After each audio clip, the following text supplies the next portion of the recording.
Hey, welcome to Sleep Crime Stories. Before we begin, let me ask, where are you watching from, and what time is it there? A quick comment and a subscribe go a long way, it really helps. Now, turn down the lights, and let's begin tonight's case. The case of Susan Wright, the blue-eyed butcher of Texas. Anger is a powerful negative emotion, during which a person typically seeks to harm themselves or those around them. The English playwright John Dryden once said, "Beware the wrath of a patient man, for he will exact revenge when you have forgotten both the man and the very cause of the long accumulating negative feelings. Pain and resentment will inevitably find an outlet, and a person who always forgave and gave one more chance to make things right can become the most ruthless judge and executioner." The case of Susan Wright, in the early 2000s, shocked everyone with its incredible cruelty, but the merciless perpetrator stood before the court and, it seemed, received deserved punishment. However, several years later, it turned out that not everything in the story was so clear-cut, and a bloody conclusion was preceded by many years of patience, resignation, and silence. This family, at first glance, seemed ideal, but no one could imagine what was happening in their home behind closed doors. But let's try to understand from the beginning the case of the blue-eyed butcher, to comprehend what pushed a fragile young woman, a mother of 2 children, to such a desperate and simply monstrous act. Who is Susan Wright? Susan Lucille Wright, née Witch, was born on April 24, 1976, in Houston, Texas, into the simple family of Velma Sue and Jimmy Lawrence Witch. She was the eldest of 2 children of her parents, raised alongside her biological sister named Cindy. From an early age, Susan was an active and sociable child with creative talents.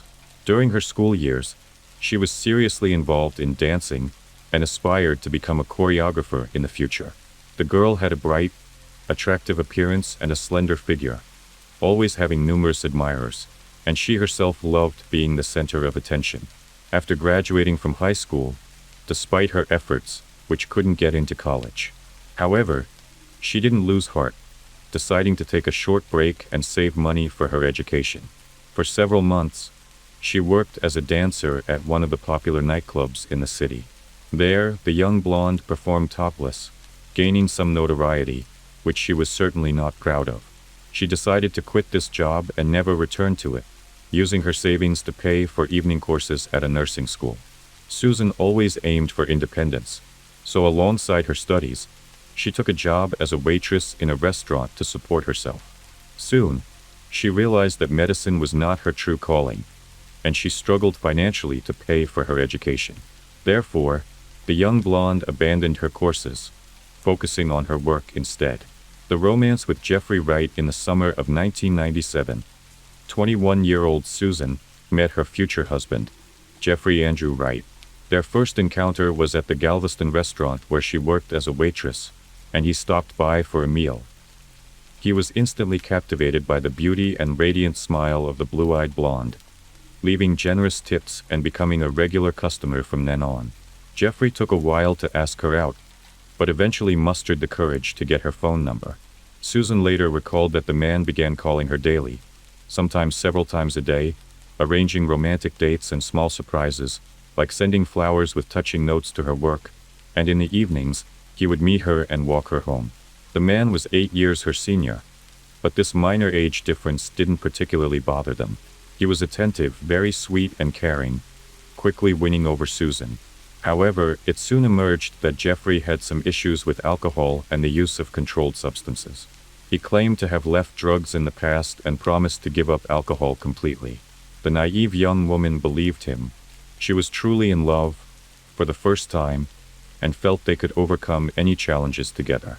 Soon, Susan discovered she was pregnant and hurried to share this happy news with her beloved. Wright seemed pleased at the prospect of becoming a father, but made no decisive moves. He didn't propose, and they continued to live separately. Confused by her boyfriend's behavior, Susan took the initiative into her own hands. She insisted that their first child should be born in wedlock, and her partner simply accepted her conditions. By the time the couple officially legalized their relationship, Susan was already 8 months pregnant. They didn't have a grand celebration with a white dress and a tiered cake. opting for a quiet wedding without guests or witnesses. Around this time, they purchased their own home in the quiet Harris County, Texas, moving in just a couple of weeks before the birth of their child. The perfect family. In December 1998, the Wrights welcomed their first child together, a son named Bradley. In 2001, Susan became pregnant again, and in the spring of 2002, she gave birth to a daughter, Kaylee.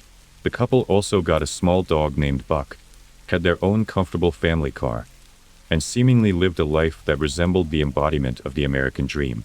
Jeffrey worked at a local construction company, and after the birth of their children, Susan, by mutual agreement, became a homemaker. She took care of raising the kids and creating a cozy environment in their family nest. Neighbors, with whom Mrs. Wright maintained friendly relations, spoke of her as a kind, friendly, and sociable young woman, a caring mother, and a loving wife. The family indeed seemed perfect, but as it turned out, the reality was quite different. It was later revealed that her husband was extremely demanding in every aspect. Susan spent her days cleaning, doing laundry, and cooking. Jeffrey only ate fresh, home-cooked meals, and she couldn't prepare meals for 2 days at a time or reheat leftovers. The house had to be in perfect order and cleanliness, a near impossibility with 2 small children. Jeffrey's clothes needed to be washed almost daily, as he wouldn't wear the same item twice. If any of these rules were broken, it led to insults, humiliation, and even physical abuse. Financially, Jeffrey turned out to be extremely stingy. The romantic, who once gifted flowers and presents, was gone, and he now only gave his wife $100 a week. This was meant to cover cooking, maintaining the house, and buying everything necessary for the children. Susan had to account for all expenses to her husband and provide receipts. Jeffrey did not quit drinking as he had promised earlier, but that was just the tip of the iceberg. He began using drugs again. He categorically denied his addiction, referring to his drug use as light doping to cope with work stress and stay in good shape. However, under the influence of these substances, he often became aggressive, capable of hitting his wife or even their young son. Whenever Susan pleaded with him to seek professional help and undergo rehabilitation to overcome his destructive habits, Jeffrey reacted with outbursts of anger. He saw no problem with his behavior, arguing that Susan married him knowing about his alcohol and drug use, and thus, she should now accept and live with it. Remarkably, Jeffrey's parents were also aware of their son's weaknesses. They sympathized with their daughter-in-law, but felt helpless to assist her. The last straw, according to the woman, her husband began displaying aggression towards her almost immediately after they started living together. This manifested in physical, emotional, and intimate abuse. Initially, he would apologize each time, promising it would never happen again, and she wanted to believe him. But soon, Jeffrey stopped apologizing, and the violence in the family became a commonplace occurrence. Jeffrey visited the gym 3 times a week to practice boxing. He said these workouts allowed him to blow off steam, adding that he would definitely take his son with him once the boy was a bit older. On Monday, January 13, 2003, Wright went to the gym after work as usual. He returned home on edge, seeming excited and nervous. While his wife was preparing dinner, he decided to tell his son about boxing and demonstrate a few techniques. At one point, he got carried away, misjudged his strength, and hit the 5-year-old boy. The child burst into tears, and the father tried to soothe him, hoping his wife wouldn't hear. Susan indeed pretended not to notice, but this incident was the final straw for her. After dinner, she went to put the children to bed while her husband remained in the bedroom, where he took another dose of controlled substances. What happened next varies in different accounts. The woman claimed that as soon as she entered the room, her husband attacked her, wrongfully took advantage of her, and attempted to end her life with a knife, but she managed to wrestle the weapon from his hands, and the ensuing confrontation was purely in self-defense. However, her story changed multiple times, and the investigation's version presented at the trial appeared more credible, becoming the official account. Seduced, immobilized, and brutally ended a life, Susan decided to use her dancing skills to seduce her husband and lower his guard. She entered the room in a short silk robe worn over her bare body, performing a tantalizing show for her husband. Then, she suggested a role-playing game involving tying up, to which he readily agreed. She used 3 of Jeff's neckties to bind his hands and right leg to the bed. His left leg was secured with the silk belt from her robe. Once he was immobilized, Susan improvised a gag using her own underwear, adding to the guise of an intimate game. To set the mood, she lit candles and turned off the lights. Jeffrey was bound hand and foot, securely fastened to the bed, with a gag in his mouth surrounded by dim lighting. Initially, Mrs. Wright took one of the candles and poured hot wax on the man's chest. Although painful, it still resembled a part of their game. Then, the same fate befell his intimate area, and soon the pain became unbearable. Jeffrey did not immediately realize what was happening. He tried to free himself, tried to scream, but to no avail. Meanwhile, his wife repeatedly struck him with a small, sharp knife she had brought from the kitchen. She started with the groin area, moving up and down, slashing his genitals, legs, abdomen, chest, arms, neck, and face. At first, Susan acted slowly, voicing her grievances with each strike, recounting the insults, humiliations, and abuse she had endured. Then she began to cry and struck faster and faster. Forensic experts would later count 193 shallow knife wounds on the deceased's body. The majority of these wounds were not fatal, and the man was conscious for most of the ordeal.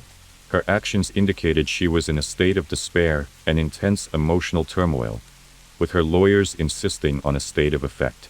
She couldn't stop even when her husband showed no signs of life, and she hadn't yet considered what she would do next or how she would handle the body.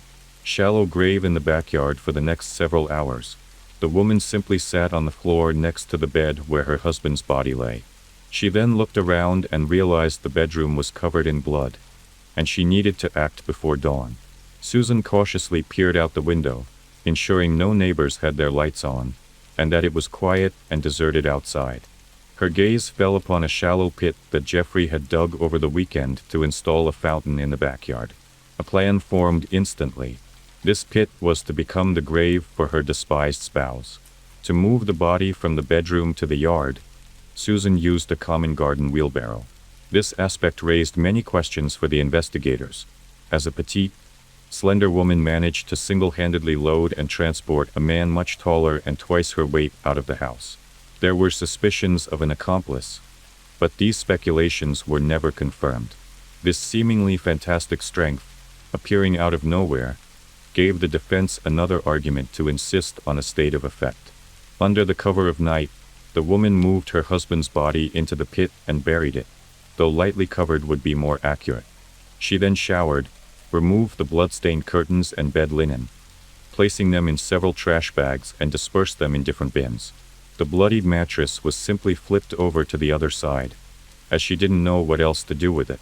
The remaining time until dawn was spent scrubbing blood from the floor, walls, and carpet. The carpet presented a problem, as a large stain proved impossible to remove. Resourcefully, the lady doused it in bleach, hoping the chemicals would destroy any traces of the violent confrontation that had occurred in that room. Assaulted and fled? That morning, Susan called her husband's parents, who lived in Austin, Texas. Sobbing, she informed them that her husband, under the influence of alcohol and controlled substances, had assaulted her and their young son, then wreaked havoc in the house, spilling a bottle of bleach on the carpet, before declaring that he was fed up and leaving her. Jeffrey's parents were shocked. They knew their son was far from perfect and genuinely felt sorry for their daughter-in-law. But upon hearing that he had hit the child, they immediately offered for Susan and the children to come and stay with them for a while. However, the young mother refused. She added that she would file a report with the police and disclose everything that had been happening in their home. 2 days later, Mrs. Wright went to the police station, as her husband's sudden disappearance was raising more and more questions, and something had to be done. She reported that she and her children were victims of domestic violence at the hands of her husband and needed protection. Susan managed to obtain a restraining order against her husband from approaching her and the children, although she already knew very well that her significant other would never be able to come near them again. As evidence, Susan showed bruises and cuts on her arms, which she claimed were inflicted by her husband with keys, when she tried to fend him off. There was also a small bruise on Bradley's face, and the boy confirmed that his dad had hit him. At first glance, the story told by the tearful woman sounded quite plausible and logical. Her husband, under the influence of a mix of alcohol and controlled substances, attacked his wife and young son, and then, realizing what he had done, got scared and fled. But as time passed, Jeffrey made no contact, which became very suspicious. It appeared he had run away without his belongings, documents, and even his mobile phone was left at home. The man hadn't shown up for work or at his parents', and none of his friends or neighbors had seen him. It was as if he had vanished into thin air. Such behavior is typical of criminals who decide to lay low, but he hadn't ended a life or inflicted serious injuries to warrant such a flight. The horrifying truth: Susan found it unbearable to stay in the house where she had confronted her husband, and where his body was buried in the yard. She started to feel as if he were still alive and about to rise from his grave for revenge. She was practically losing her mind, and their dog Buck kept barking and trying to dig up the burial site. On January 17th, having taken her children, the perpetrator went to her mother's house. Her mother was aware of what had happened, but upon seeing her daughter, she realized the full extent of the truth. Thelma simply asked, "You killed your husband, didn't you?" Her daughter burst into tears and nodded. She confessed what had happened and revealed where she had hidden the body, repeatedly saying she didn't know what to do next. On her mother's advice, the next day Susan contacted a lawyer named Neil Davis, to whom she confessed to ending her husband's life and trying to conceal her crime. The experienced defense attorney learned all the details, thought through the possible scenarios, and on January 19th called the office of the Harris County District Attorney. Davis reported that Mrs. Wright had ended her own husband's life and buried his body in the backyard, as she herself had confessed, and was ready to give a statement at the police station. On January 24, 2003, Susan voluntarily went to the police, stating that she would make a full confession. Her story was disjointed. She got confused in the details and sometimes contradicted herself. She spoke of her late husband as if he were still alive, claimed she was afraid of him, and asked for protection. Consequently, she was subjected to a psychiatric evaluation, which revealed a nervous breakdown and depression, but overall, Wright was capable of understanding her actions. The gruesome discovery when the remains of the deceased husband were extracted from the makeshift grave in the backyard. Investigators were astounded, having never witnessed such brutality before. Experts counted 193 knife wounds on the victim's body, 8 in the groin area, about 30 on the legs, 23 on the shoulders and arms, 22 in the abdominal area, for 6 on the chest, 23 on the neck, and 41 on the face. Only one head wound could have been the cause of death. All other cuts were superficial and individually posed no direct threat to life, suggesting that the man suffered a prolonged and agonizing death while conscious, as his wife repeatedly struck him with a small knife. Deep marks were found on Jeffrey's wrists and ankles from the ties and belt used by his wife to bind him. The nature of these injuries indicated that the victim had tried to free himself, but was unsuccessful. Notably, the ties and belt remained on the body. Traces of candle wax were also found on the deceased's chest and groin area. Mrs. Wright claimed it was accidental, as her husband had knocked over a lit candle onto himself. But the prosecution believed that hot wax was more likely a form of torture inflicted on the bound victim, meant to cause suffering. In the mouth of the deceased, his wife's underwear was still present, acting as a gag that prevented him from screaming or calling for help. Toxicological reports revealed traces of alcohol and several controlled substances in the deceased's system. Under the influence of such a cocktail, the man could have indeed behaved aggressively and irrationally. The bedroom where the confrontation took place appeared normal at first glance, except for a large bleach stain on the carpet. Susan had spent considerable time cleaning up, which was evident. But once special chemical agents and equipment were used to reveal wiped-away blood traces, the scene presented itself in an entirely different light. Blood was found everywhere, even on the ceiling, and the mattress was thoroughly soaked in it. The start of the trial and the defense's version the trial of the accused began at the end of February 2004. By that time, Mrs. Wright had been in custody for a year, and her children were being cared for by her parents and sister Cindy. Her lawyer was well prepared for the trial and had worked extensively with his client.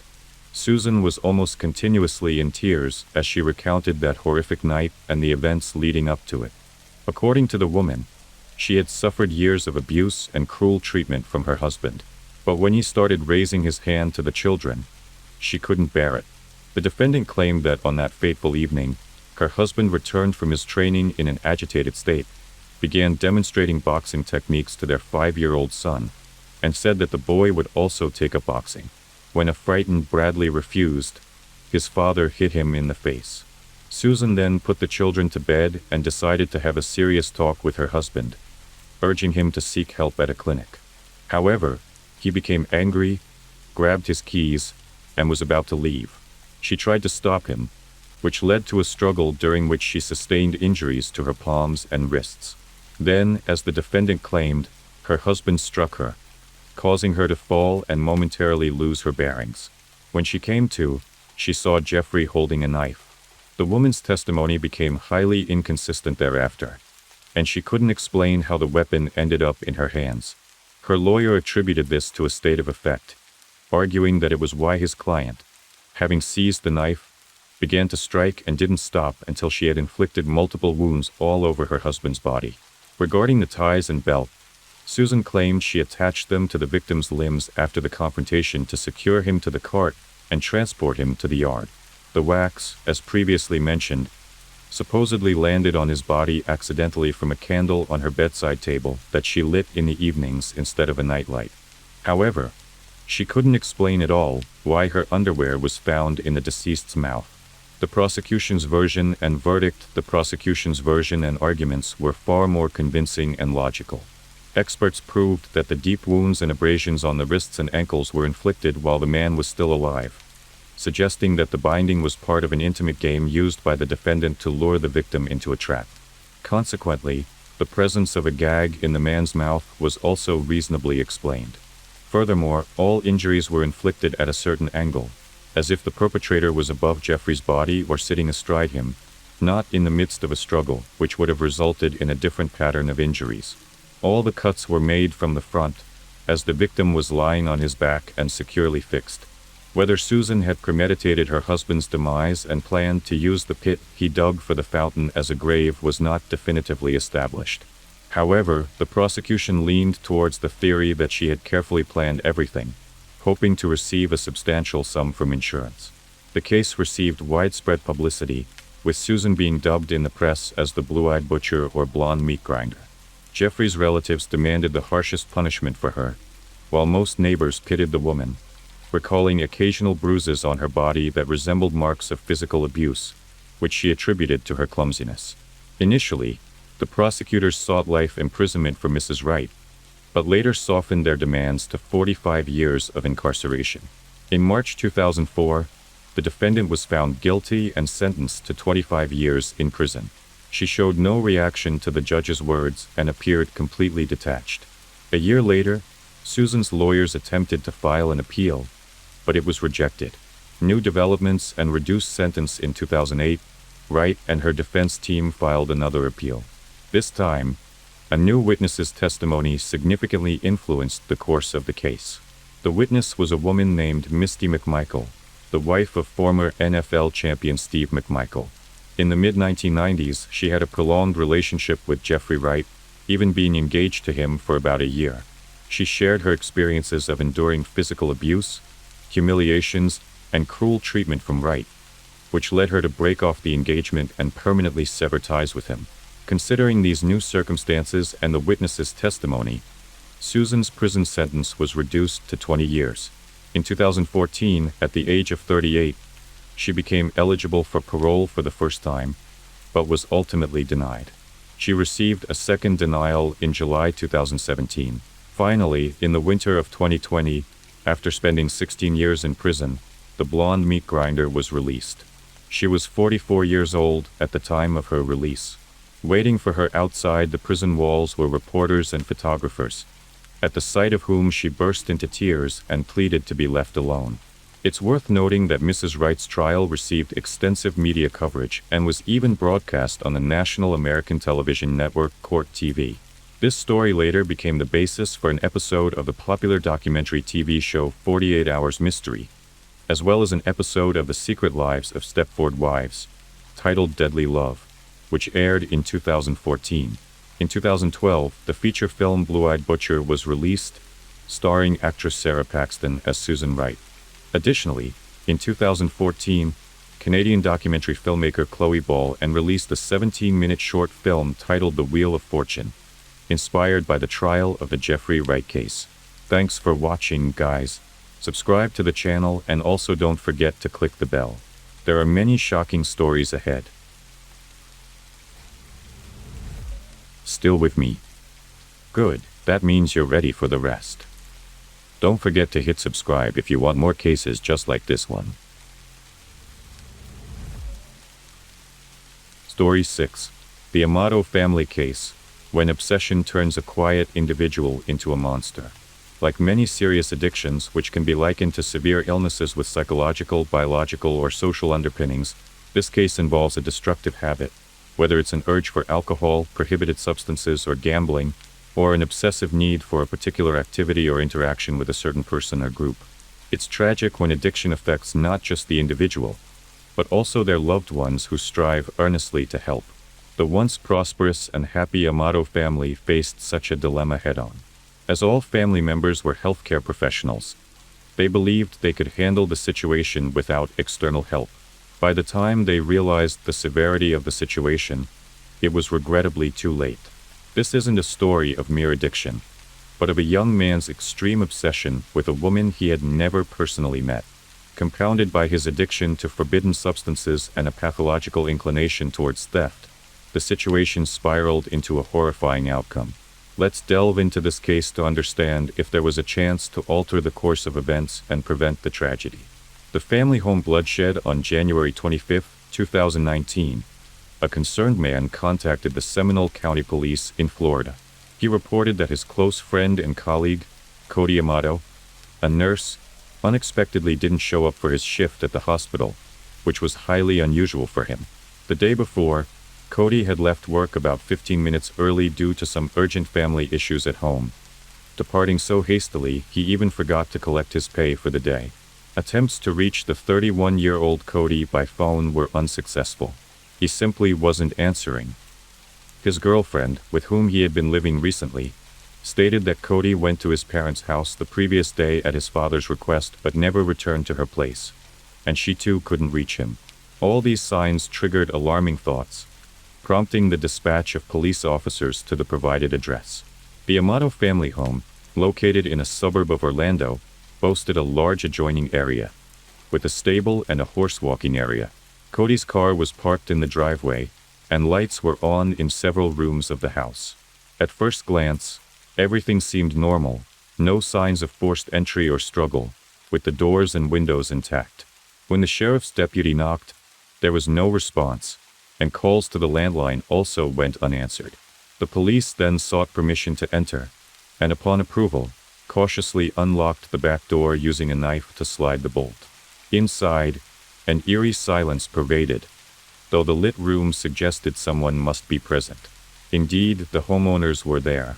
The officers first discovered the lifeless body of 59-year-old family patriarch, Chad Amato, lying on the kitchen floor in a pool of his own blood, with 2 close-range gunshot wounds to his chest. Next, at the staircase opposite the main entrance, lay Cody, curled up and also deceased in a massive pool of blood.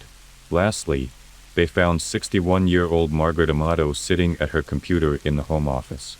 At first glance, she seemed to be napping with her head resting on her arm, if not for the blood splatters on the monitor and a large spreading stain beneath her head.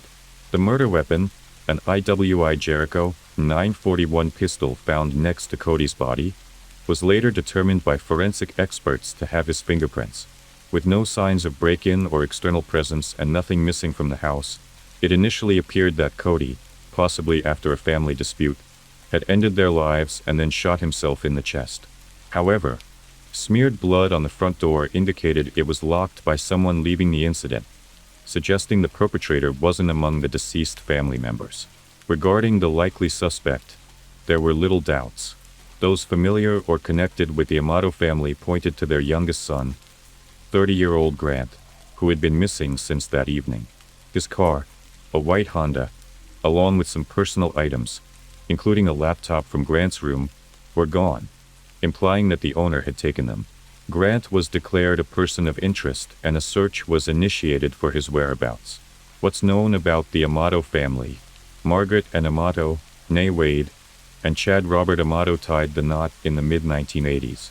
Margaret, 2 years senior to Chad, was already raising a 3-year-old son, Jason, from a previous marriage. Chad wasn't deterred by her having a child. Instead, he was ready to raise Jason as his own. In 1988, the couple welcomed their first child together, a son named Cody, followed by the birth of their youngest son, Grant Tiernan Amato, on May 20, 1989. From childhood, the brothers shared a close bond. Raised in a well-off family, they hardly ever faced denials. However, to earn certain privileges, they had to adhere to family rules, excel in school, help with household chores, and exhibit good behavior. They strived to be the pride and support of their parents. Both parents held advanced degrees in healthcare. Margaret was a senior operational manager in a prestigious private clinic, while Chad, initially a clinical pharmacist, later shifted to software specialization. The family was quite affluent, living in a spacious suburban home with their own stable, breeding thoroughbred racehorses as a hobby. After finishing high school at 18, Jason left home, pursued university education, and started his own life. He got married, settled a family, and moved to another state, maintaining a close relationship with his parents and younger brothers. Cody and Grant were almost inseparable, attending the same school, joining the same sports team, and regularly visiting the shooting range with their father on weekends. The Amatos had an impressive firearm collection, including rare pieces, accessible only to the family patriarch for safety reasons. The youngest son, Grant, was the youngest of 3 sons in the family, and as often happens, he received the lion's share of everyone's attention and adoration. As a child, he was frail and sickly, so everyone tried to surround him with love and care. He grew up to be a modest and very shy boy, finding it hard to connect with peers, making his brothers his only friends. Grant became particularly close to Cody after their eldest brother Jason grew up and left home. After high school, the brothers pursued medical degrees together, eventually becoming anesthesiologists. While Cody excelled in his studies, becoming the top student in his class, Grant barely made it through with low grades. Nevertheless, both managed to land jobs in their field at a hospital. Cody earned a reputation as a reliable professional, but Grant frequently got into trouble, making errors and needing his work double-checked. In the summer of 2018, Grant's career at the hospital ended scandalously. He was caught stealing strictly controlled sedatives which caused euphoria and hallucinations and were used rarely for anesthesia. The discovery led to police involvement, and Grant was arrested. During interrogation, he admitted to the theft, claiming he administered the drugs to patients who, in his opinion, were undermedicated. Many believed Grant was using or selling the drugs illegally, though there was no direct evidence. He was immediately suspended and later fired. His criminal case for theft was eventually dismissed, purportedly due to his parents' intervention. Unemployed and internet-dependent after losing his job, the 29-year-old man, already a loner, became even more withdrawn. He spent weeks indoors, glued to his computer, mostly browsing adult websites. Grant never had a girlfriend and struggled with social interactions with women, leaving him feeling inadequate. He indulged in viewing adult content and frequently interacted with webcam models on specialized platforms, trying to fill the void of a non-existent personal life.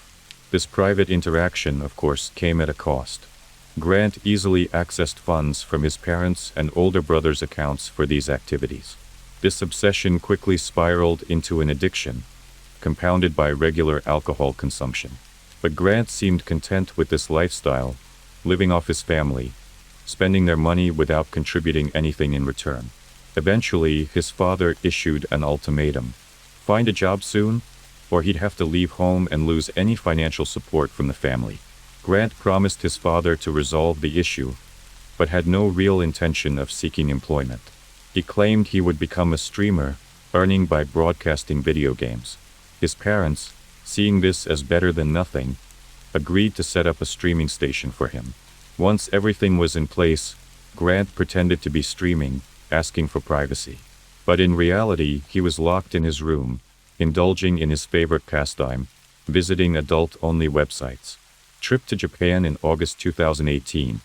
When Cody took a vacation from work, he decided to embark on a journey across the globe for a change of scenery. Dreaming of visiting Japan, he invited his younger brother Grant and his best friend Jeremy. While Cody and Jeremy had their own funds for the trip, earned independently, Grant's vacation was financed by their parents. However, rather than giving the money directly to Grant, they entrusted it to Cody, the more responsible of the two. The trip lasted nearly 2 weeks, and throughout it, Grant seemed disengaged. He showed little interest in tours or landmarks, constantly fixated on his smartphone screen. He often stayed back at the hotel, using his brother's laptop. On a day the group went to Lake Kawaguchi near Mount Fuji, Jeremy accidentally left his credit card in their hotel room. Seizing the opportunity, Grant hacked into Jeremy's account and withdrew thousands of dollars, spending it all on private sessions with his favorite webcam model. Jeremy discovered the theft later, but initially suspected fraud. He couldn't pinpoint the culprit and continued to investigate the incident after returning home, unaware that Grant was responsible. Sylvia Venceslavova Sylvie. Now let's delve into the most intriguing part: the identity of the mysterious webcam model who became an obsession for Grant. On a site where Grant paid for private online interactions with various women, he met the stunning Sylvia Venceslavova from Bulgaria, known as Sylvie. She captivated him with her striking looks, confidence, charisma, and passion. Sylvie made Grant feel special, loved, desired, and unique. He began to believe that her feelings for him were genuine, and they could have a real relationship. Grant was convinced they were in a relationship, and he needed to win over this fiery brunette from all her other admirers. He spent hours and thousands of dollars daily to ensure she had no time for other men. Grant also showered her with gifts like expensive lingerie and jewelry, which she would wear during their video chats. Desperate to impress Sylvie, Grant constantly fabricated stories, losing touch with reality. He claimed to live alone in a large house, own a successful business, and could afford to lavish her with money. He backed up his claims with money transfers, initially sending a couple $1,000s, then $10,000 and even $100,000 as a birthday gift. Naturally, Grant's lavish spending didn't go unnoticed by his parents, as he was using their accounts. At first, he explained it as investments in his own online project to attract an audience. But Chad and Margaret quickly realized their son was lying. Scandal, escape, and rehab clinic. A serious family dispute erupted at home. The patriarch demanded that the youngest son immediately pack his things and leave, but his mother and Cody intervened on Grant's behalf. The family understood that Grant was suffering from severe internet addiction. However, they were baffled about how he had spent nearly $200,000 from their accounts. A thorough search in his room uncovered vials of potent substances. Grant explained he used them to keep from going insane. The parents announced they would cut off his access to their accounts and intended to send him for mandatory treatment for drug and internet addiction. In response, Grant declared he was tired of everything and ready to end his life. He then dashed out of the house, jumped into his car, and sped away at high speed in an unknown direction. Later, it was discovered that Grant went to his aunt and uncle's house, crashed through their fence, and hit the garage wall. Aware of the turmoil in the Amato family, his relatives sympathized with him and offered him a place to stay until things settled. He readily agreed, but robbed his kind-hearted relatives the next day, stealing thousands of dollars from their accounts to pay for interactions with Sylvie. When Grant's aunt informed his parents, they asked her not to call the police, promising to resolve the situation and return the stolen money. That same day, Chad personally went to their house and took Grant, who urgently needed intervention. Chad, Margaret, and Cody realized that reasoning with him was futile, and if he left home, he would likely commit theft again. They then presented Grant with a different ultimatum: Either he would go to a rehabilitation clinic for treatment of his addictions or face jail time for theft. Reluctantly, Grant agreed to enter the clinic, where he would spend 2 months away from any temptations. He was admitted to the medical institution at the end of December 2018. The grown man's little secret while Grant was in treatment: his parents checked his computer and discovered where their son was spending thousands of dollars daily from their family accounts. They found the profile of Sylvie, the woman who had deeply affected their son, reviewed their correspondence, and found hundreds of recordings of their intimate private online interactions that Grant treasured and often revisited. The Amatos decided to inform Sylvie that her admirer, who had showered her with money and gifts, was not a businessman but an ordinary unemployed man with drug and internet addictions. They also pointed out that the funds Grant transferred to her were stolen, potentially subjecting him to criminal charges. However, Sylvie remained indifferent. As for her, it was just a job and she had no intention of returning the money. The unexpected return on January 5, 2019, just a couple of weeks into his treatment, Grant made an abrupt return home, having completed less than a quarter of the necessary rehabilitation program. He had fled the clinic, where he was noted for his complete lack of compliance. Grant tearfully vowed to turn his life around and find employment, but threatened to end his life if forced to return to the rehab center. His parents agreed but laid down strict rules. Grant was barred from using the computer, had to follow a strict schedule, and all his earnings were closely monitored. Additionally, he was given a part-time job at a local grocery warehouse. For about 3 weeks, Grant seemed to comply, leading his parents to believe he had matured and left his addictions behind. However, everything changed on Thursday, January 24, 2019, when Grant persuaded his mother to let him use the laptop briefly to check his email and post his resume online, hoping to find a more ambitious job than his current warehouse position. Margaret trusted her son and allowed him to use the laptop, making a fatal mistake. Naturally, Grant first tried to contact Sylvie, only to discover that his parents had already written to her, exposing the truth about him. He saw this as a betrayal. Moreover, his parents had humiliated him in front of the only woman he loved, and they had to pay for that. The brutal takedown of family. Remember the previously mentioned home gun collection? Chad had kept it in a special large safe, the key to which he trusted no one. However, Grant knew about another gun stored in his parents' bedroom, always kept loaded by his father, and it was this gun he decided to use. His mother was sitting at the computer in the home office when her youngest son quietly approached her from behind and shot her in the back of the head. The position of her body suggested she didn't even have time to turn around or understand what was happening. Next was his father, who was about to return home from work. As soon as Chad entered the kitchen, he was confronted face to face with Grant and immediately received 2 bullets to the chest. Grant tensely contemplated his next move, devising an even more monstrous plan. He decided to frame his own brother Cody, the only person who had always stood up for him, helped him, and been his best friend. By then, Cody had moved out of the family home and was living separately with his girlfriend. To lure Cody home, Grant used his now-deceased father's phone to send several messages asking him to come home immediately because something terrible had happened.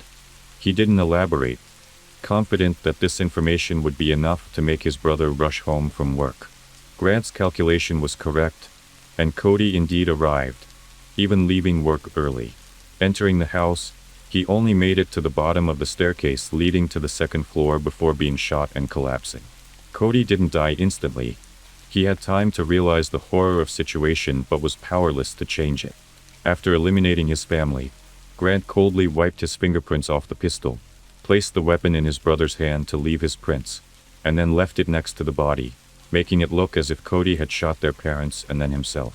The rest of the evening, the killer calmly packed his things, downloaded video files of his communications with Sylvie from the computer, and even texted the girl. Having finished his affairs, he loaded his essentials into the car and drove away. Arrest and trial. It took the police just over a day to track down and arrest Grant, who was hiding in a small roadside motel in Orange County.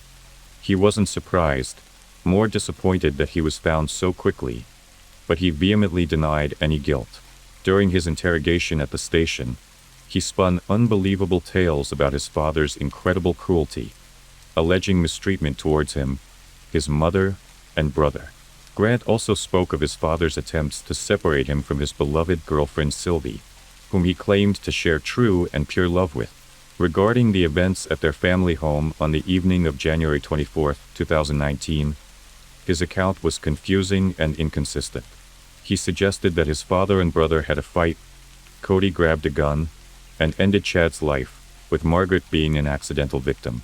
Grant claimed he could only guess the chronology of these horrific events, as he wasn't a witness himself, stating he spent the night in his car with his belongings after his father kicked him out. In the morning, he said he simply drove away, unaware of the tragedy that had unfolded at home. His story sounded disjointed and implausible, and the evidence indirectly pointed to him as the sole perpetrator. As a result, Grant was arrested as the primary suspect in the triple homicide of his family members. He was held on a $750,000 bond, which he was unable to post, and thus remained in custody awaiting trial. The trial commenced on July 15, 2019. Notably, almost all witnesses who testified in court spoke against Grant, including his older brother Jason, relatives, and Cody's friend Jeremy, whom Grant had stolen money from during their trip to Japan. Those who knew the defendant personally described him as prone to various addictions, a pathological thief, and a liar. The main piece of evidence against Grant was a significant bank transfer from Chad's account to his younger sons. This transaction occurred late at night, when all family members were already deceased. To confirm the transaction, the defendant had used his deceased father's finger for identification. The prosecution pushed for the death penalty, while his defense argued that Grant was ill and needed treatment. The final verdict was delivered on August 12, 2019. The court found 30-year-old Grant Amato guilty of first-degree triple homicide and sentenced him to life imprisonment without the possibility of parole. The incident that occurred in late summer 2016 at Spring Creek Park sparked a wave of public outrage.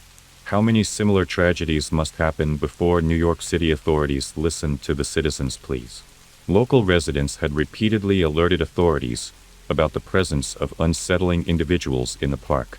Some of them would gather in groups, while others wandered alone. Either way, their appearance evoked a sense of danger. Regrettably, it took a crime for the city administration to finally take action and address this issue. Additionally, the event led to numerous discussions and topics about the safety of female runners, particularly those who exercise alone. According to a survey, 54% of women feel anxious when they go out, fearing they might be subjected to verbal harassment or physical attacks. The story of Karina Vetrano is both horrifying and baffling. Firstly, because nothing seemed amiss on the day of the fateful event. The attack on the woman occurred in broad daylight in a fairly populated area. Secondly, her death has a mystical aspect to it. And thirdly, the investigation of the case, as well as the sentencing of the perpetrator, raised many questions. On Tuesday, August 2, 2016, Karina arranged to meet her father after work. They wanted to spend time together. Since Miss Vetrano had moved, family gatherings had become rare because everyone was busy with their own things. In addition, the young woman was combining two jobs. Philip picked up his daughter and took her to his home. There, the family shared their impressions of the past week. When Karina was about to go home, she asked her father if he wanted to go jogging with her, as they often did, covering several miles together. Her father replied that he couldn't this time. "You see, my back hurts so badly that nothing helps. Maybe a new prescription is needed. Or maybe it's the change in the weather," Mr. Vetrano explained. "Maybe I should call you a cab." The weather was beautiful, the heat had abated, and there was a fresh smell in the air. Therefore, Karina declined the offer. Besides, she was training for the upcoming marathon. The young woman had recently broken up with her boyfriend and wanted to distract herself. A jog would clearly do her good. That evening was the last time the parents saw their youngest daughter. At 5:45 p.m., she left the house for a jog. Her first stop was Spring Creek Park, a cozy, tranquil place buried in greenery, a true paradise amongst the city's infrastructure. However, only part of the park was available for walking. The rest was covered with thickets and swamps. Mr. Vetrano asked his daughter to stick to her usual route, to stay away from unfamiliar paths and people. Unfortunately, Karina ignored his advice. In search of solitude, she decided to go to a grassy, deserted place. Karina's thoughts were abruptly interrupted. She felt a sharp pain in the back of her head, and she fell down. This rash decision cost the young woman her life. A frightening uncertainty entered the Vetrano home. It had been 2 hours since they had said goodbye to their youngest daughter. She should have been home by now, or at least answering the calls of her parents, who were frantically trying to reach her. And she had promised to keep her cell phone to herself. The anxiety was growing. Her father sensed that something was wrong and decided to seek help from his neighbor, the chief of the New York City Police Department. They were on good terms, and the high-ranking official knew that Philip would not make a fuss over nothing. After that, Karina Vetrano was reported missing. Police began searching for the young woman, combing the park area and surrounding streets. As a result, experienced canine units were brought in. As it is known, the first 24 hours after the disappearance of a person are crucial and most informative. Therefore, law enforcement utilized all available resources before nightfall. At the same time, Mr. Vetrano, along with a group of volunteers, searched for his daughter on his own. He scoured the park from end to end, combing the paths and wading through the tall grass, all the while making phone calls. As dusk fell, the man noticed a light in the grass. As he approached, he recognized Karina's phone. Maybe she lost her phone and just didn't let us know, Philip hoped. The patriarch of the family headed toward the police officers, deciding to pick his way through the thicket. Stepping into the grass, he came across something soft. A partially undressed female corpse lay face down. Philip turned it over and saw a familiar face. A desperate scream burst from his father's chest. It was Karina. She hadn't lost her phone like he thought. His little girl wasn't answering her phone because she had been robbed of her life. The realization of what had happened overwhelmed Mr. Vetrano. Hearing the screaming and yelling, the police rushed to him. They dragged Philip away from his daughter's body, trying to explain that this was now a crime scene. Anything in the area was considered evidence. To prevent the evidence from being tampered with, the law enforcement officers asked the father of the touch anything. On the way home, Mr. Vetrano thought a lot. He was tormented by how to tell his wife about their daughter's death. Images of the past flashed before his eyes. He remembered how on July 12, 1986, in Queens, their second daughter was born. Philip had been proud of her from an early age. She was obedient and well-mannered. He vividly remembered taking her to her first day of school, how well she did in her studies. Such education enabled her to earn a higher degree. Karina graduated from St. John's University with a master's degree in speech pathology. She had always dreamed of helping children and worked with autistic kids. His daughter was multifaceted. She loved to travel and write. She adored sports, especially running. Their shared passion brought them closer. She was his inspiration. The father remembered how jealously he treated her suitors. He so wanted her to be truly loved, hoping that she would eventually create a strong family like he and Kathy had and give him wonderful grandchildren. The return journey turned into an eternity. At the entrance to the house, Mr. Vetrano paused, taking a deep breath. I need to be strong to support my family. I have to pull myself together, the man commanded himself. His wife met him at the threshold. Fortunately, he didn't need to explain anything to her. She understood everything from her husband's face. Kathy cried, approached her husband, and hugged him. Soon, Karina's relatives and friends learned of the incident. They struggled to recover from the shock. Believing in the sudden death of the young woman was hard, let alone accepting its violent nature. Ms. Vetrano had been subjected to a brutal attack. This was the conclusion reached by investigators. At first glance, it was obvious that the woman had resisted. Even in death, her fists remained clenched. Bruises and abrasions were found on her once young and healthy body, and her athletic clothing was torn. The autopsy showed that the back of the victim's skull had been damaged by a blunt object, probably a stone. However, the cause of death was asphyxiation. A clear mark was visible on the woman's neck.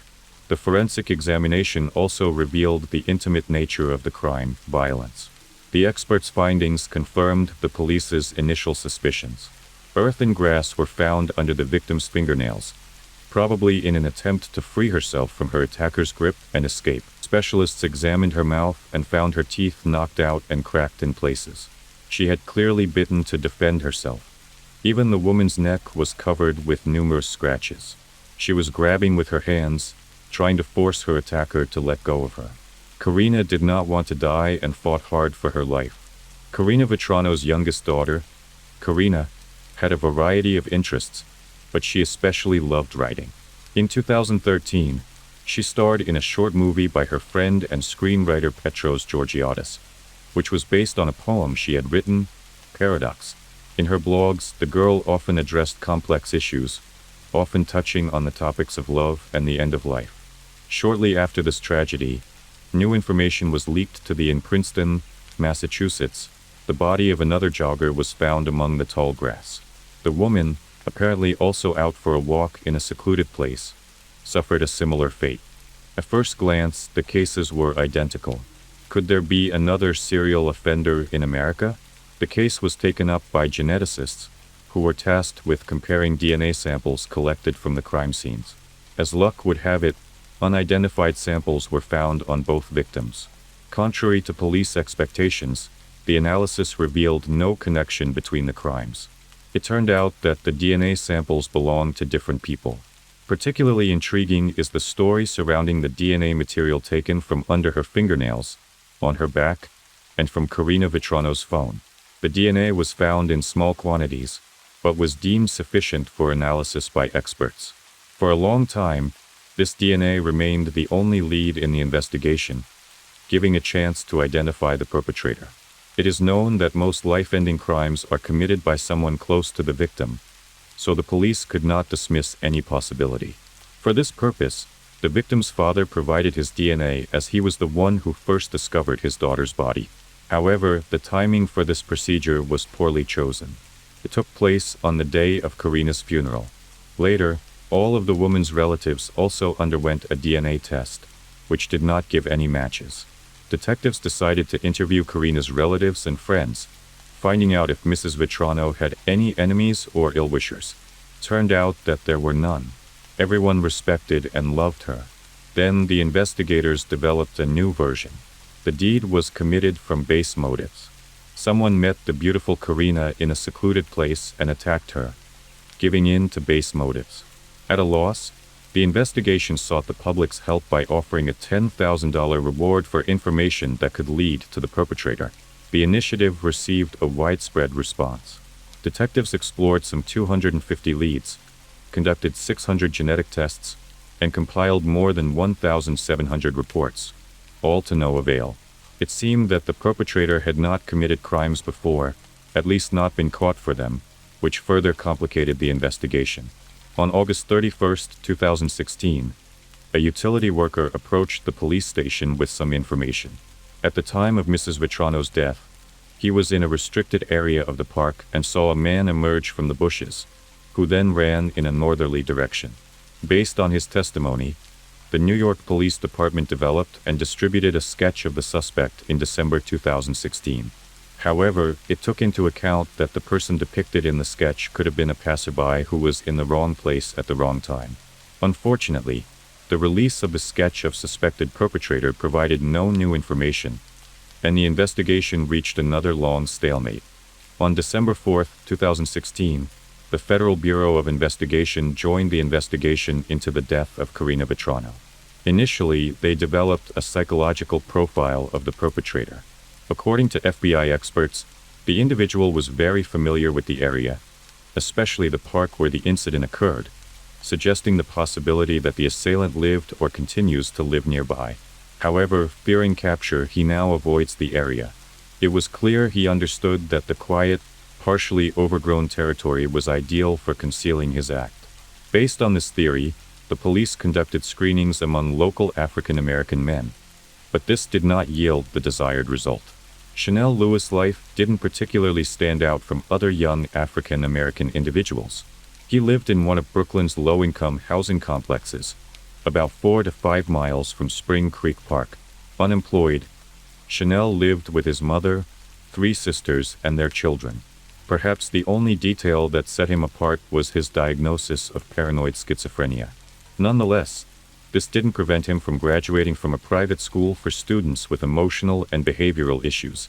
Former classmates remembered Chanel as a quiet loner. The kids constantly picked on him, one of them shared. Girls even intimidated and punched him. He had no friends. Another peer mentioned that Lewis sometimes fought back, but not effectively. He was often ridiculed for his clothing and appearance. Chanel always wore a hoodie and would smirk and walk away in difficult situations, earning him the nickname African Lizard. However, a fellow student, 17-year-old Danielle Muniz, described Chanel as a smart kid with good grades. He liked to show me funny videos on the bus, she recalled. I never saw him be cruel. Some sources reported that the young man once claimed he wanted to cut all the girls, asking during his time in middle school, "What happens if I bring a knife to school?" Dr. Edward Dana, the executive director of the school to which Chanel was transferred, commented on this. We received no reports of threats in middle school. During his time at our school, he had no disciplinary sanctions. I never heard him make threatening statements towards other students. Nonetheless, Chanel was a traumatized teenager who often experienced bullying. He dreamed of working in social services, wanting to help those in distress. When conflicts arose at home, he would wander the streets, frequently visiting the park. Lewis had several minor encounters with the police, 2 for violations in Spring Creek and 1 for urinating in public. In May 2016, another incident occurred when a local merchant reported Lewis for loitering in his store with a crowbar. Responding officers checked Chanel's ID and released him, as he had no prior incidents. However, this information was retained by the police and would later play a crucial role in the investigation into Karina Vitrano's death. In February 2017, Detective John Russo, who was involved in the investigation, remembered something significant. He had repeatedly seen a young man in a hoodie wandering the park. John even attempted to follow him once, intrigued by the individual's behavior. The young man walked slowly, stopping for long periods in front of houses near the park, as if scouting them for potential burglaries. However, Russo lost sight of him when he contacted his colleagues by phone. The next day, following a store owner's report, a teenager matching the description came to the police's attention. 2 months into the investigation, John Russo recalled this wanderer, thinking he might have seen or heard something relevant. Investigators zeroed in on Chanel Lewis after Detective Russo took a closer look at the young man's file. Chanel's peculiarities raised interest.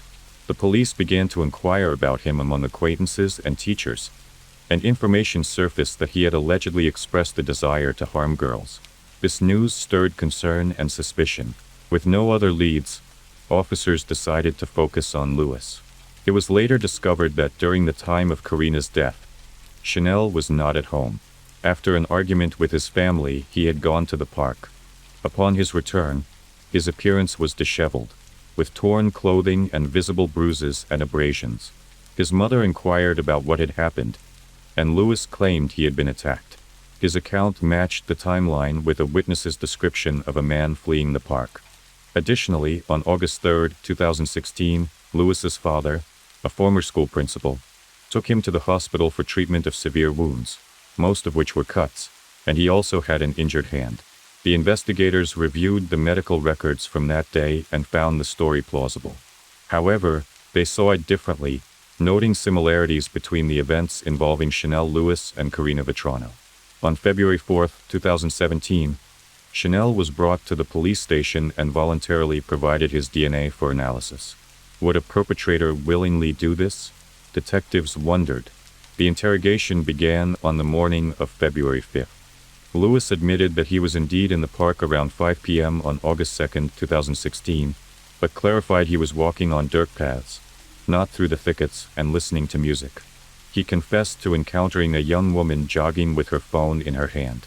When asked by detectives if something happened when he encountered her, Chanel nodded and quietly said, "Yes." Everyone was stunned. His response was vague, indicating confusion.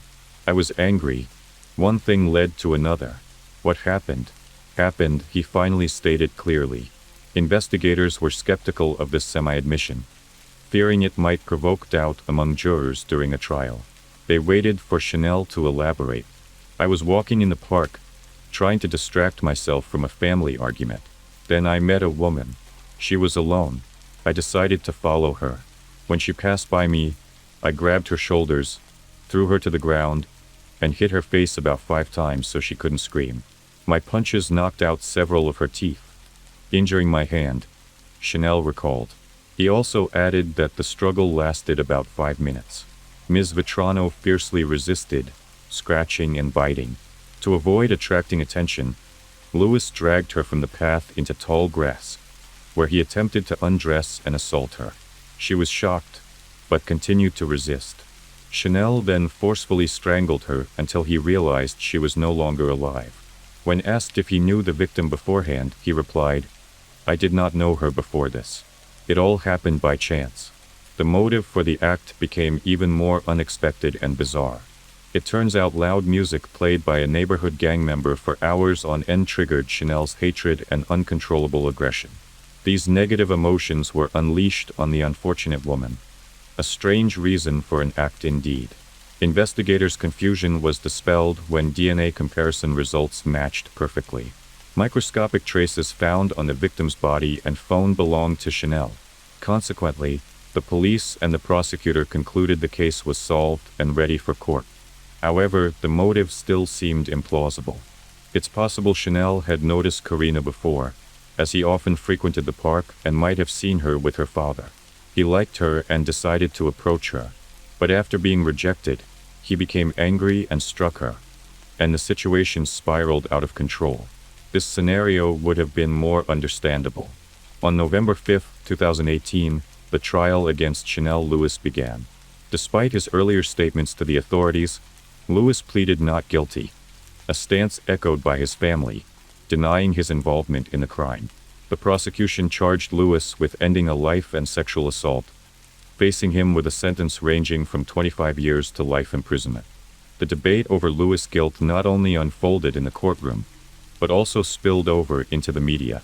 Lewis' defense team stirred the pot, pointing out alleged legal violations during his arrest. Along with various news outlets, they claimed racial bias and discrimination. However, the judge dismissed these allegations as baseless, emphasizing that the investigation complied with legal standards. The prosecution presented tangible evidence and DNA analysis findings. The defense argued that the evidence was insufficient and contaminated, given the large number of people at the crime scene, including the victim's father who discovered her body. Forensic biologist Linda Rosano stated the odds of the DNA belonging to someone other than Lewis were 1 in 6 trillion. The prosecutor also introduced Lewis' phone records, revealing his internet searches on second chances and forgiveness in Catholicism, prompting the question, what sin was Chanel hoping to atone for? The release of Lewis' confession video sparked further controversy, with his lawyers arguing he was under immense pressure, leading to a coerced confession. They suspected the police of fabricating evidence, claiming the recording began only after Lewis was pressured, and that the search of his home violated protocols. The defense suggested the investigation into Karina Vetrano's death was initially botched, with public pressure mounting for an arrest leading to Lewis becoming a scapegoat. The jury was struck by the defense's powerful arguments. After hearing both sides, they were unable to reach a conclusive verdict. On November 21, 2018, the judge declared a mistrial, with a retrial initially scheduled for January 22, 2019, but later postponed to March 2019. After 5 hours of deliberation, Chanel Lewis was ultimately found guilty of Karina Vetrano's death and sentenced to life without parole on July 23, 2019. The defense's delay tactics included citing an anonymous source to allege misconduct by a juror, suggesting jury pressure and a conspiracy, with some calling the trial a lynch mob. The case, seemingly straightforward at first, ignited widespread prejudices and fears in society. Karina Vetrano's death touched many, serving as a grim reminder for women to be cautious. Did justice prevail? In any case, a young woman's life was cut short, and Chanel Lewis was sentenced to life imprisonment. Both families lost their children. The hope remains that the truth was indeed uncovered. Otherwise, an innocent man is behind bars while the perpetrator remains free. This story serves as a poignant reminder of life's fragility and the devastating impact of senseless actions. Let this tragedy be a call to compassion and guide collective efforts to prevent such sorrow from befalling other families. Emily Longley was born on February 22, 1994, in a London hospital. She was the first child in the young family of Mark and Caroline Longley. Mark's friends teased him about becoming a father soon. At 26, he felt utterly unprepared for parenthood. He was present at the birth, and when the nurse cleaned the newborn and handed her to him, he tenderly held her in his arms, her tiny head resting in his palms, her legs barely reaching his elbow. The girl opened her eyes and gazed at her dad. In that moment, Mark knew fatherhood wouldn't be a problem for him. A few years later, the Longley family welcomed a second daughter, Hannah. The two blonde sisters adored each other and were a joy for their father. He was confident that keeping the children warm and safe would let them know how much he loved them. The girls grew up surrounded by their parents' unconditional love. They had an example of prosperity and happiness right before their eyes. Mark Longley worked as a journalist for a local newspaper, while Caroline was a teacher. The girls had a promising future ahead, the kind every parent wishes for their children. 10 years later, Emily and Hannah Longley's world was turned upside down when their parents made the momentous decision to move from their hometown of Bournemouth to the scenic landscapes of New Zealand. This was a massive change for everyone, as relocating to another country was a significant step. This challenging decision was made for Emily's health, following doctors' advice that she needed a change in climate. The Longley family traveled halfway around the world, hoping for a better life for their daughters. And so it was. New Zealand's climate is varied due to its landscape. Most regions of New Zealand have a temperate maritime climate, characterized by 4 distinct seasons. Winters here are relatively mild, and summers are comparatively cool. The Pacific Ocean and mountain ranges are major contributing factors. The nature and air were perfect for the family from England. A new chapter began in the lives of the Longleys and their daughters. Emily attended a prestigious private school, and for a while, life went on quietly until she was metaphorically stabbed in the back by former classmates. Her friend, Sarah Lee Terblanche, caused a stir at school by revealing that Emily had fallen the wrong crowd and was associated with banned substances. Sarah gave an interview to the school newspaper, detailing a party at Emily's house. After overcoming initial disappointments and betrayals, at the end of 2010, Emily decided to return to England to continue her education. She moved in with her grandparents, Ronald and Zosie Longley, in a large, detached cottage near the promenade in Southbourne, close to Bournemouth, and enrolled in a British college, hoping it would be a fresh start for her life. The decision bore fruit.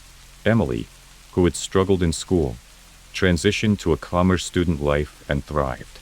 Emily made strides, allowing her to balance her studies at Brockenhurst College in Hampshire with a job at the Topshop clothing store. At 16, Emily Longley was a vibrant, cheerful, and highly ambitious young woman with striking blonde beauty. Her radiant appearance quickly led to early successes in the modeling industry, while her captivating charm and irresistible charisma made her stand out in her community.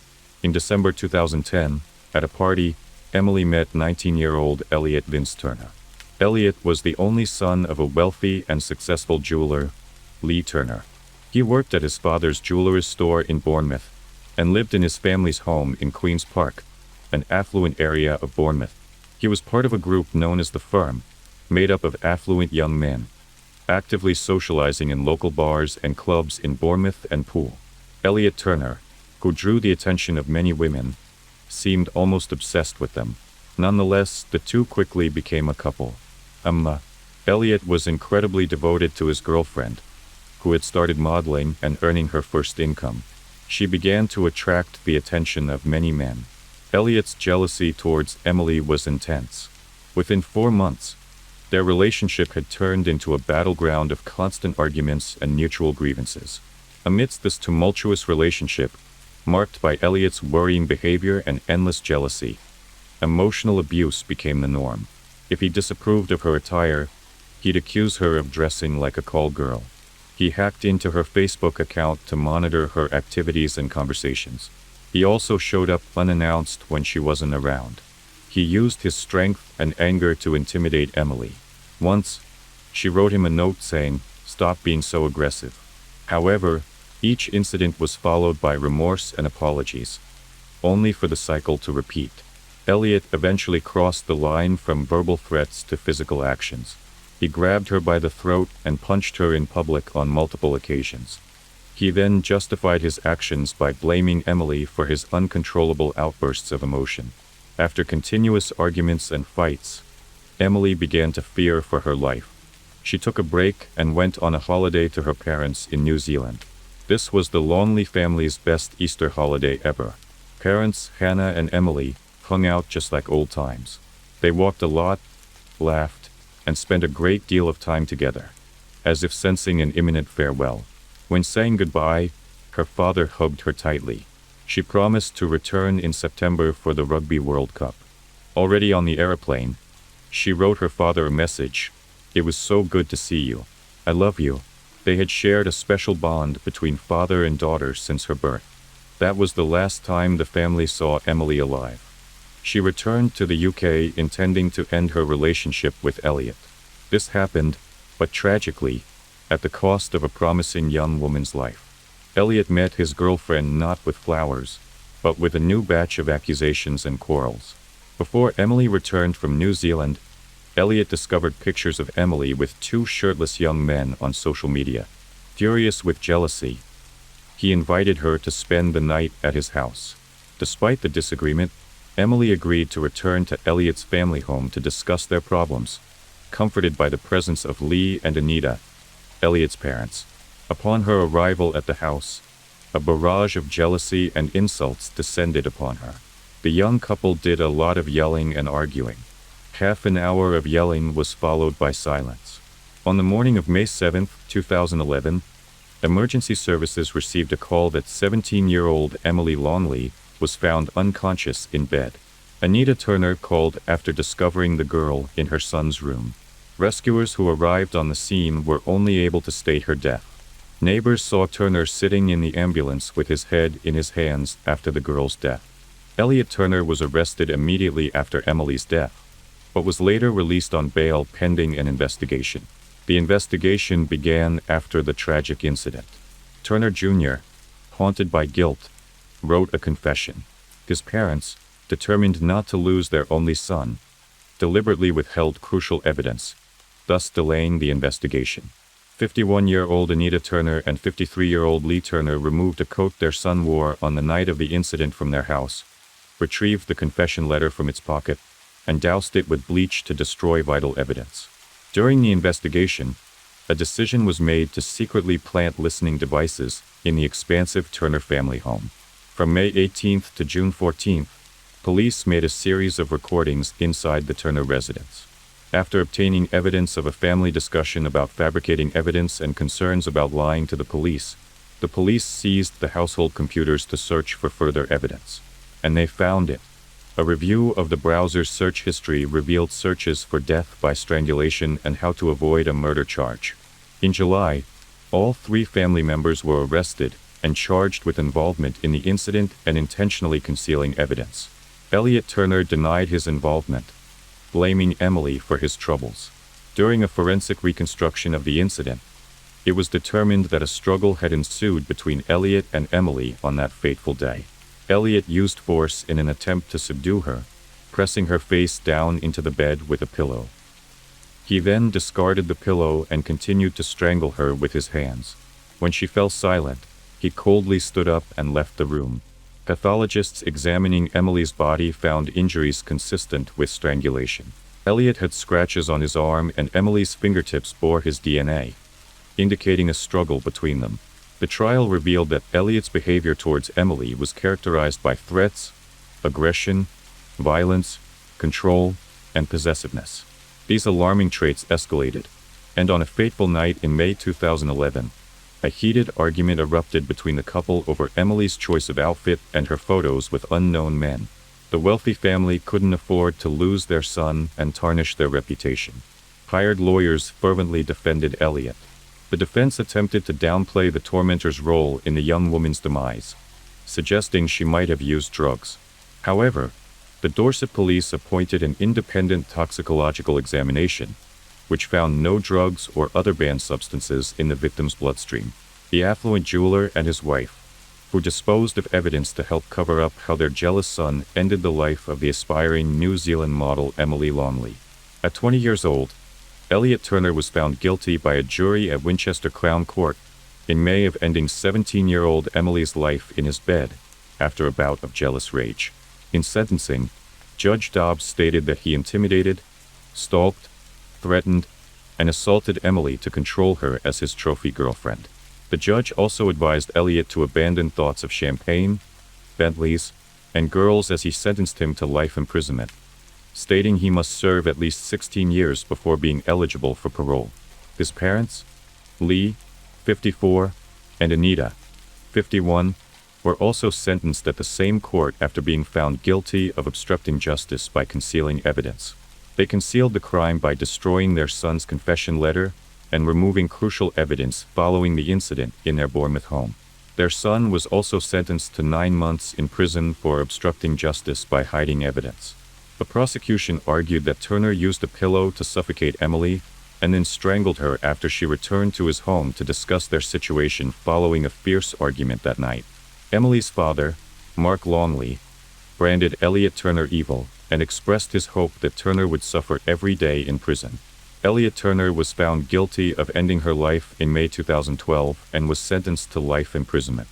His parents, Anita Turner and Lee Turner, were also imprisoned.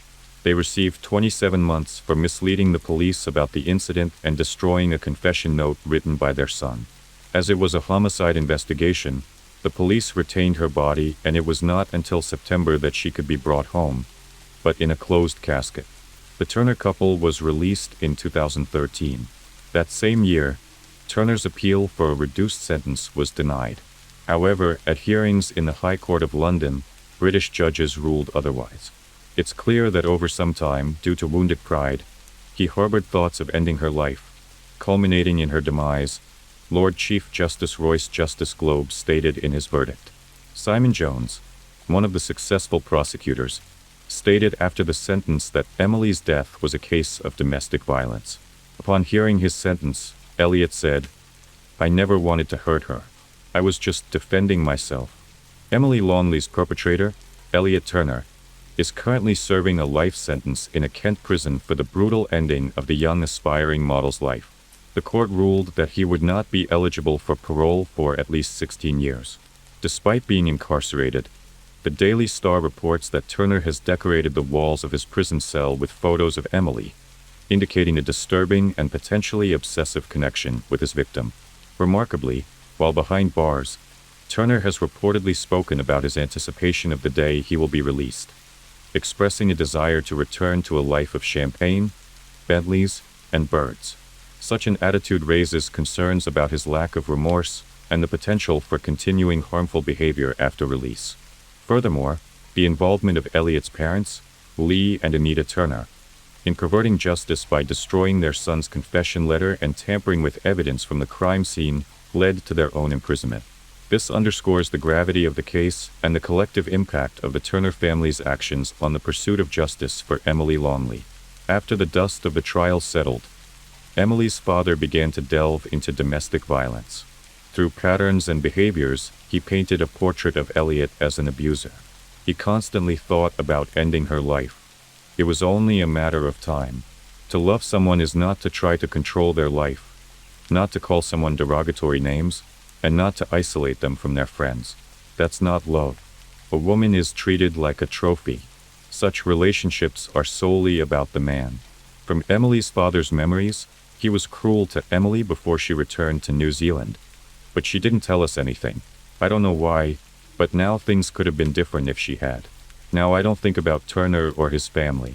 He's in prison, and I hope he suffers every day. If I dwell too much on what he did, the anger rises, and it's the kind of anger that can consume you. He never considered the people who for 17 years loved, cherished, and raised Emily.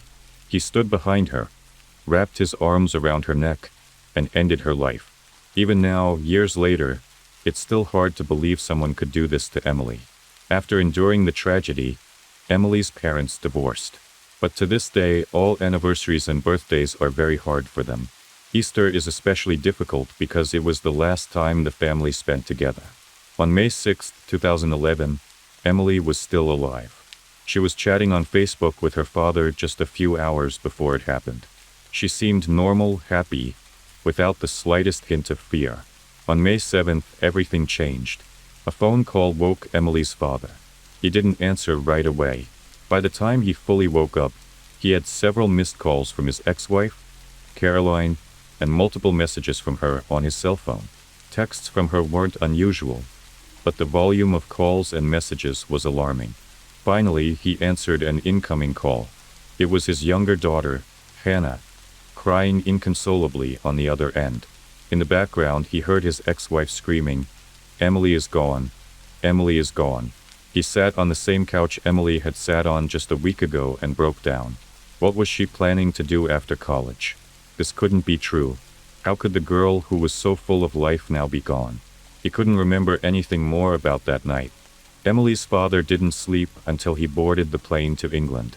From Emily's father's recollections, I remember being driven to Auckland, stopping in a small town to refuel and seeing Emily's photo on the front page of the Herald. I thought I was going to be sick right there in the station, reading the headline. At the airport, people were throwing their copies in the trash, and I wanted to tell them who she was, that they should keep that newspaper. It seemed like an eternity before Mark Longley arrived in England. He was still in shock and couldn't believe the reason for his visit to his once beloved England was to identify his beloved daughter, Emily. He still hoped there had been some mistake. They took him straight to the morgue where Emily's body was. He stood in a room with Caroline, a police officer, and the mortician, who pointed to a window and said the body was in the next room. The mortician pointed to the window, the light would turn on, and when they were ready, they could enter the room. The light came on. Mark and Caroline, with hands cold from horror, stood unable to cross the threshold of that room. They were ready to scream that it wasn't their daughter, but it was her, their Emily. She was lying on the gurney, covered with a purple sheet, looking as if she were sleeping. Her father approached and touched her face. It had a beautiful alabaster hue, and her skin was smooth but icy cold. From Emily's father's memories, I wanted to run away and pretend I hadn't seen it. But I stood there holding her hand, looking at the face I had gazed at so intently when she was born. Except now, her eyes were closed, and I realized this wasn't a joke. She wasn't going to sit up and say boo. Emily, my daughter, was gone. In moments of such horror, all tomorrows become yesterdays. It's when a flood of emotions crashes down, bombarding and overwhelming the soul, that you realize your utter helplessness. That day in the morgue was the last time her parents saw their Emily. The pain of losing someone doesn't get easier, time doesn't heal, it merely teaches you to live with it. Everyone always commented and still speaks of how beautiful Emily was. She had a wonderful, warm, and loving side to her nature. She would come up to you, wrap you in her long arms, and hug you tightly. But most of all, her family misses the woman Emily could have become. They will never get to see how her life would have unfolded, a life that was denied to her. Now, years later, Emily's father has remarried. He has a wonderful wife, Hillary, and a beautiful son, Hunter, is growing up in their family. Emily's younger sister, Hannah, has graduated from university, set up her own life, one where domestic violence has no place. Their greatest regret is that their Emily is not here to share the joyful moments with them. On July 3, 1989, another child was born in the municipality of Estreito in the state of Maranhão in Brazil. The boy was named by a common Portuguese name, Danilo. This child was not spoon-fed or stroked on the head with bedtime stories. He was not taken by the hand to school at school age. He grew up on the streets like all the children in this poor neighborhood. The environment for adults and children in Brazil's favelas is one of oppressive poverty, low living standards, and unemployment. All of these factors are the basis for street crime to thrive. When from childhood there is only dirt, poverty, lack of human conditions and normal food, all existing instincts of self-preservation are activated. Everyone survives as they can or as they want.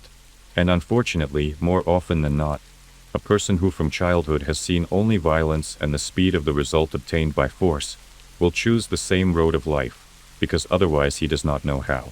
Our story today is about the horrific brutality and unwavering obsession that dooms people. In 2019, Sarah Brandeo was excited to welcome her younger sister Deborah and two nephews, a boy named Ian and a girl named Yasmin, to the airport. After a failed relationship with the children's father, Deborah, 30, driven by a genuine desire and drive to provide a better life for her children, moved from Brazil to Pennsylvania to live with her sister. The family quickly settled into their new place, accustomed to the cozy home and new standard of living. Deborah Brandeo and her sister Sarah were inseparable. Not only did they work together in the cleaning service, but they often talked on the phone during the day. They lived the quiet and happy life they had come to another country for. But an unexpected acquaintance changed the fates of all the heroes forever. In 2020, spending a day off with children in the park, Deborah met her compatriot, 31-year-old Danilo Cavalcante. A trusting relationship quickly developed between the young people. The man was very attentive to her and kind to her children. Deborah fell in love with her Brazilian neighbor, Danilo Cavalcante, and decided that she had met a suitable and trustworthy man. After a few months of their relationship, they rented a small house and began living as a full-fledged family. After a while, the hot and emotional Danilo began to get bored with the perfect family life. The closer their relationship with Deborah became, the more jealous and obsessive he became. Mistrust arising from nothing gradually turned into total control. Between the couple constantly began to erupt scandals, which ended in violence. Danilo got drunk every night and came home a completely different person. He was like an angry animal. From Deborah he demanded complete submission and obedience. And in case of resistance, he punished her severely in front of the children. The woman was not weak. She defended herself as best she could and would not let her beloved children be harmed. Unwilling to tolerate such treatment, she returned to her sister's home. And after repeated threats, she went to the police and then to court to obtain an order of protection prohibiting Cavalcante from approaching her. Despite Deborah's numerous attempts to distance herself from Cavalcante, he pursued her fiercely, resorting to threats of violence if she dared to permanently sever the relationship. Fearing for her life, Deborah conducts a small investigation in search of answers about Danilo Cavalcante's identity.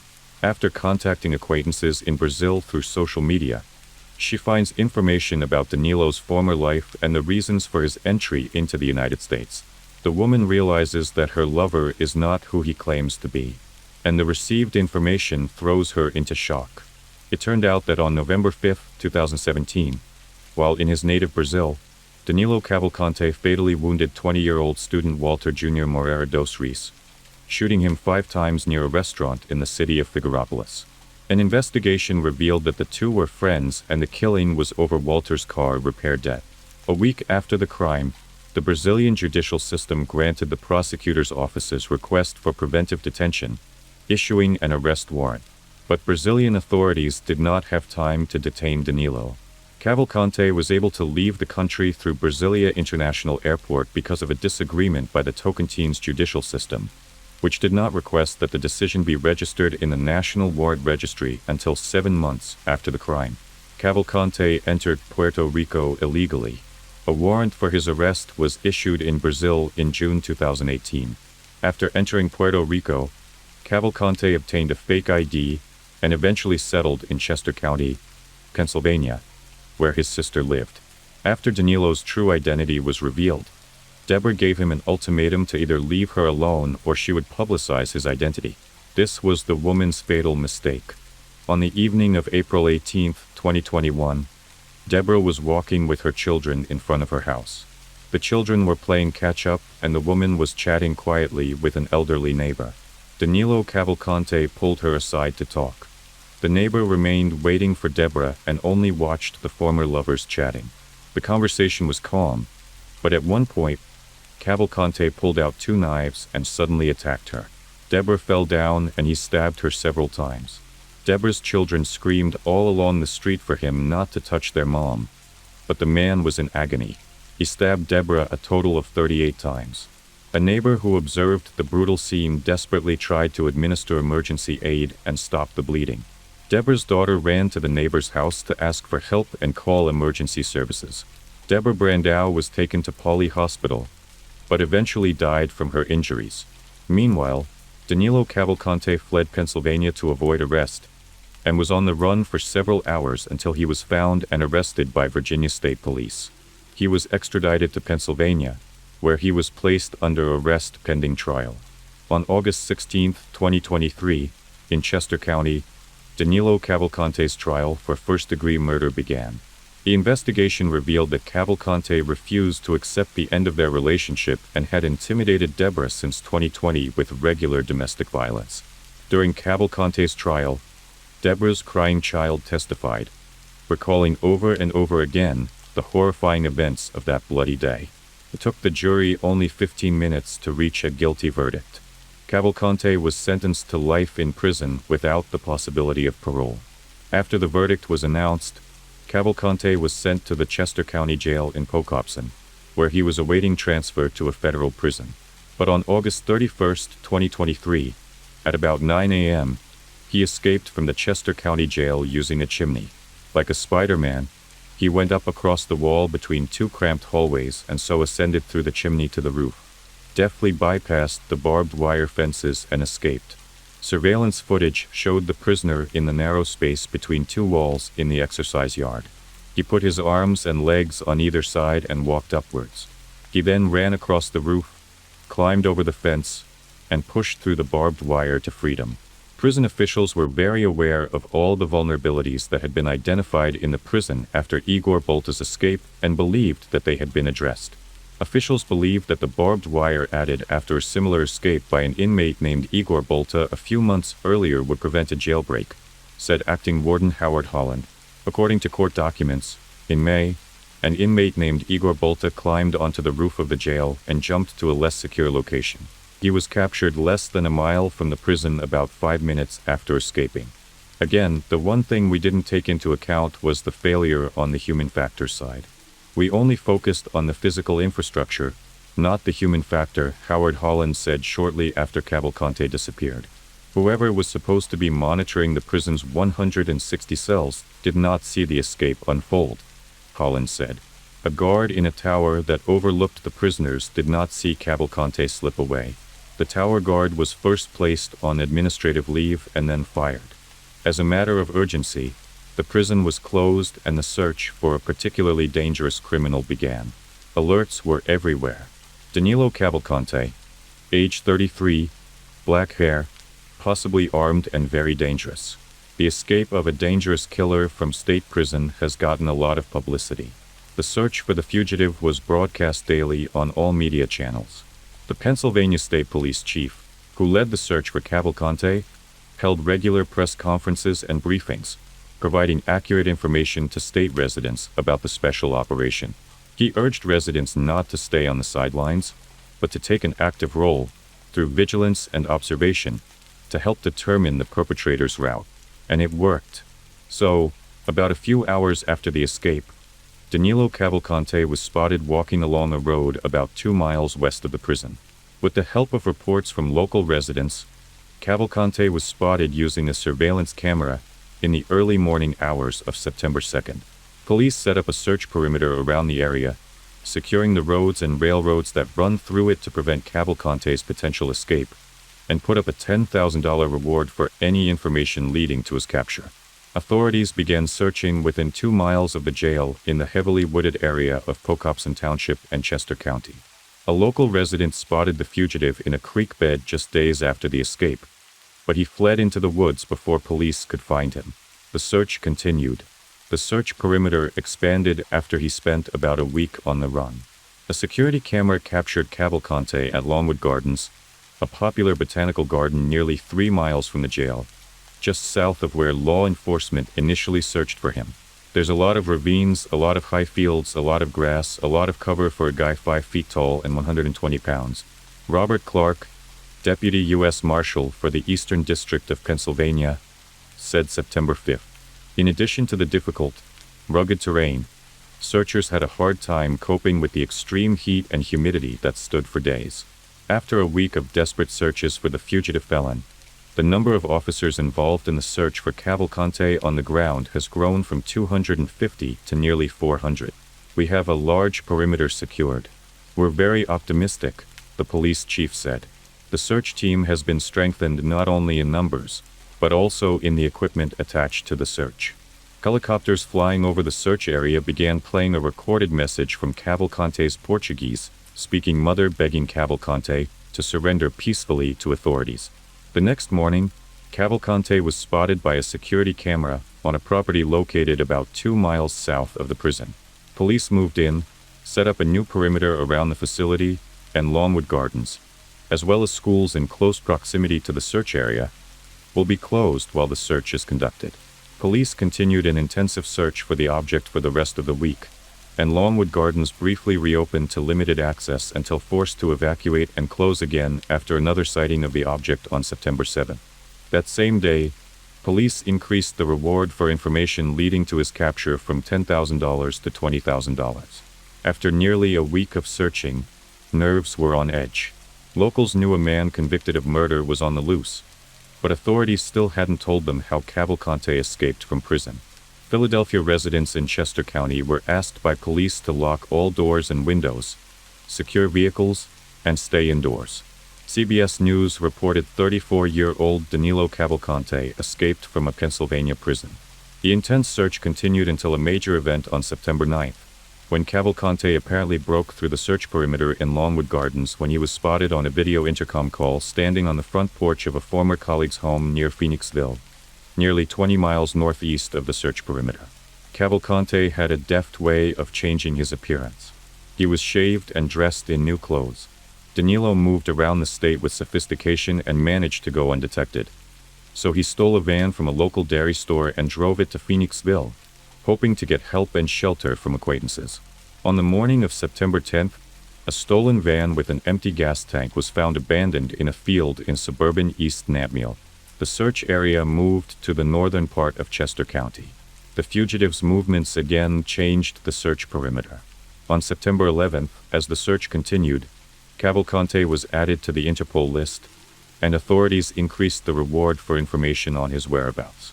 That same night, emergency services received a call from a local resident. He reported that a man similar in description had broken into the garage of his home. The homeowner was forced to open fire in self-defense and shot him 7 times. But Cavalcante was able to escape the home and steal a .22 caliber rifle with a scope and flashlight from the home. Police immediately arrived on the scene and found Cavalcante's sweatshirt and shoes in close proximity to the home. Once the identity of the perpetrator was confirmed, and it was determined that the dangerous felon was now armed, police urged residents in the South Coventry neighborhood to lock all doors, windows, and vehicles, and stay indoors if possible. The convicted felon is armed with a handgun and is particularly dangerous. Cavalcante's escape has alarmed many area residents. School districts canceled classes for the day after Cavalcante was spotted on surveillance video.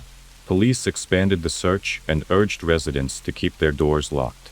Police set up a new search perimeter in South Coventry Township that was tighter than previous ones, because they were certain Cavalcante was now surrounded. The search continued throughout the day on September 12th. Around 1 a.m. on September 13th, an aircraft with thermal imaging technology spotted Cavalcante in the woods. Despite the sighting, police had to wait until sunrise to approach due to inclement weather that prevented the surveillance plane from operating safely. The big breakthrough came in the early morning hours of September 13th, when authorities learned that a security alarm went off shortly after midnight within the final search perimeter. According to Bivens, an Office of Illicit Drug Enforcement aircraft using thermal imaging technology detected a heat signal in the area around 1 a.m. The alarm was triggered. Technology really played a major role in this, said Ron Johnson, a retired Missouri State Highway Patrol captain. Things went against law enforcement for a long time, but they paused in time and were able to pick up the heat signature from a DEA spy plane.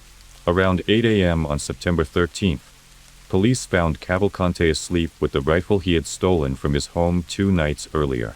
Danilo Cavalcante, a dangerous criminal, attempted to escape by crawling into thick undergrowth, but a police dog named Yoda subdued him by biting his head and holding him until police arrived. Lieutenant Colonel George Bivens said at a news conference that Yoda caused Cavalcante minor head injuries during his capture. They were able to land very quietly, Bivens said. We had the element of surprise and that allowed us to capture the fugitive without casualties. Cavalcante was questioned by police immediately after his capture, where he said he survived on watermelons and creek water, traveled only at night, and even once almost got caught by a police officer while hiding. Cavalcante planned to steal a car and travel to Canada. Since returning to prison, Cavalcante has been charged with multiple crimes related to his escape, including burglary, trespassing, and theft. Following the capture of high-risk felon Danilo Cavalcante, local and state officials, including Pennsylvania Governor Josh Shapiro, expressed gratitude to the law enforcement officers who assisted in the search.